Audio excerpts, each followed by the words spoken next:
For today's video, I'm going to take this gorgeous Wensleydale fiber and turn it into this beautiful skein of yarn. I got this Wensleydale from a local shepherd.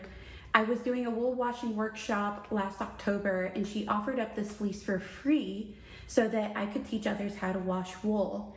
And I was left with plenty of it left over, and I wanted to gift her back some of her own fleece as a skein of yarn so that she had it to show with her sheep and with the fleece if she ever decided to show the fleece.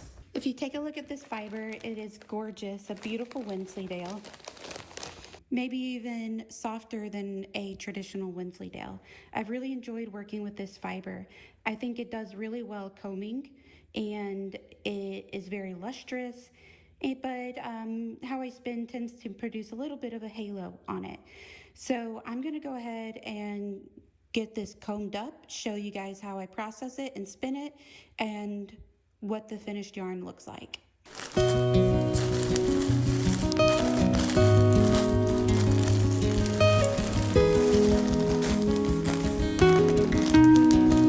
If you've seen my breed study videos from Tour de Fleece, then you have already seen me sample this Wensleydale. Long wools do especially well with combing, so I knew that that's exactly what I wanted to do for this skein.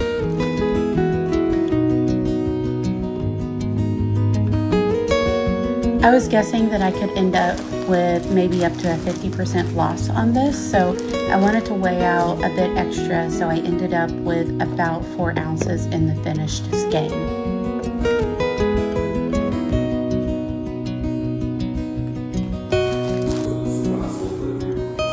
Combing went beautifully. I did use the combing milk that I made during Tour de Fleece, and if you remember, this is just a bit of Aussie leave-in conditioner that I mixed with some water. So I sprayed that as I was combing to make sure that the static and frizz stayed down. Besides, it smelled really nice.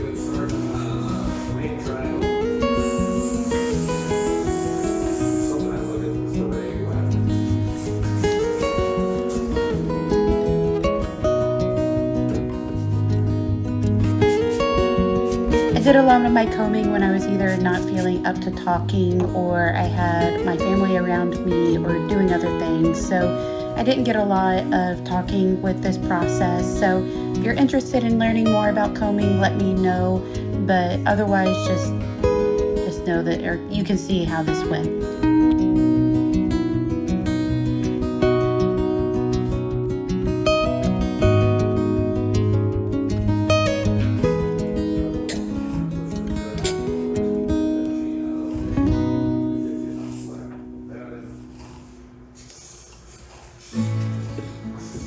I think I ended up with about 30% waste altogether, so that's not terrible when you consider the waste for other types of wool. So this Wensleydale was pretty clean and it combed out very nicely, so I didn't have much of a problem with it at all.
All total, I think I spent maybe an hour or two doing the combing, so that's not bad. It went pretty quickly.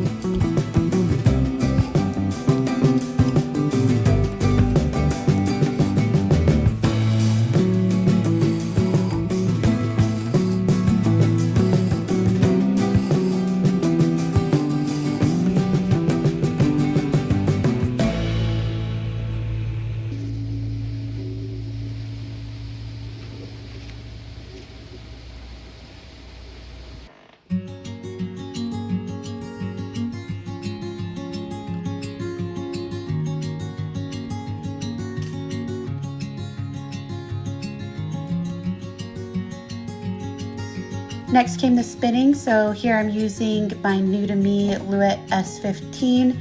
The spinning went really well. I aimed for about a DK weight, and I was erring on the side of caution here. So I spun a little bit thinner, but a lower twist, hoping that it would plump up and fluff up very nicely, which I think the finished yarn really ended up doing.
What I did not realize when I was spinning the singles here is that this unfinished bobbin actually has different whorl sizes than the ones that are painted blue.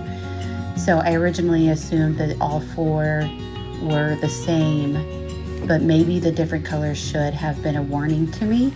So when I did get to plying, what I'm trying to show as my son's talking over me is that the whorls on this unfinished bobbin are smaller. So when I get to wanting to spin some smaller yarn, some smaller diameter yarn, I think I would use this one.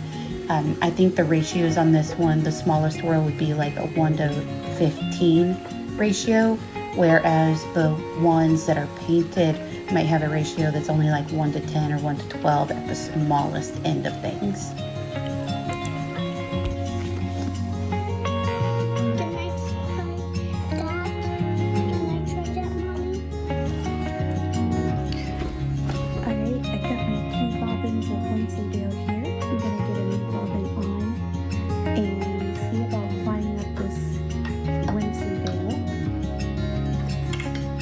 I think I'm going to aim for, a reasonable 20 to 30 degree twist angle, but that being said, I don't exactly know where my twist angle cards are at the moment, so we'll just wing it, see how it goes.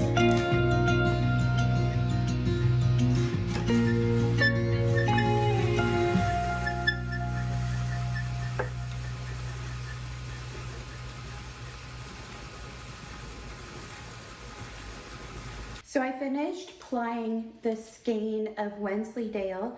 It ended up at about 204 yards over about 4 ounces. And it's very soft, it's very puffy. So I think it is a very good worsted weight yarn. So I'm gonna get this wet finished, and I'm gonna use the wool wash from Herd Supply Co. that I bought at Flock Fiber. But you may also notice this cardigan that I'm wearing. This is the Meyer cardigan that I test knit for Sandy Paulson, and I really apologize, Sunny, that I never finished this. Like, obviously you can see I never wove in the ends. I haven't blocked it. I think it's a really great design, really great cardigan, but I chose this purple mohair to hold double with a brown, and it's just giving me very like 80s vibes.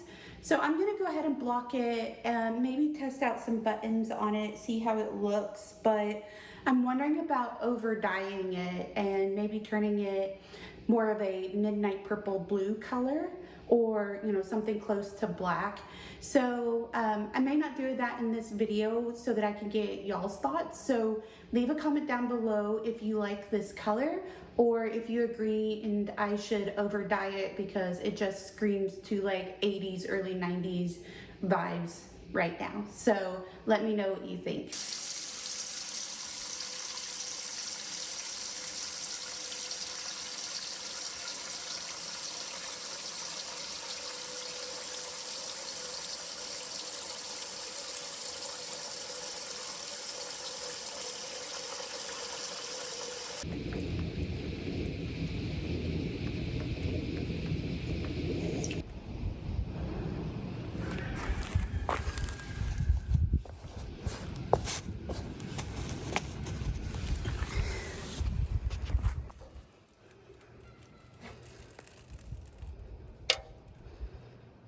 We're supposed to be getting some wildfire smoke from eastern Washington.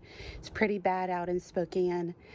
So I think today is starting to look a little more hazy, and then by tonight we might see some more smoke on the ground. So hopefully I can get this stuff dried. You can see all of our brush piles from where we built the house, and I've got my yarn drying there on a ladder. So that's life. That's my greenhouse. It's my garden back there with all the dahlias, if I can point there, dahlias. So let's see how this goes. So here's that finished skein of yarn. I am very happy with how it turned out. I think it's beautiful and soft, a lovely natural white color, and I would be very happy to make a sweater out of this.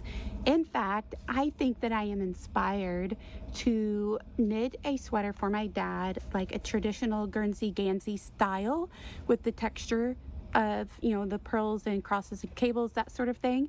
And I'm gonna try to pick out a project for that and then spin an entire sweater's worth of the fiber that I have remaining on this. So if you would like to see that video, please leave a comment down below. Let me know what you think.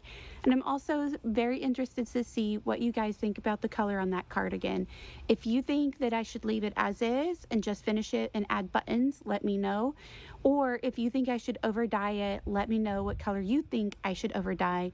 I'm personally leaning like a dark navy color, but let me know what you think.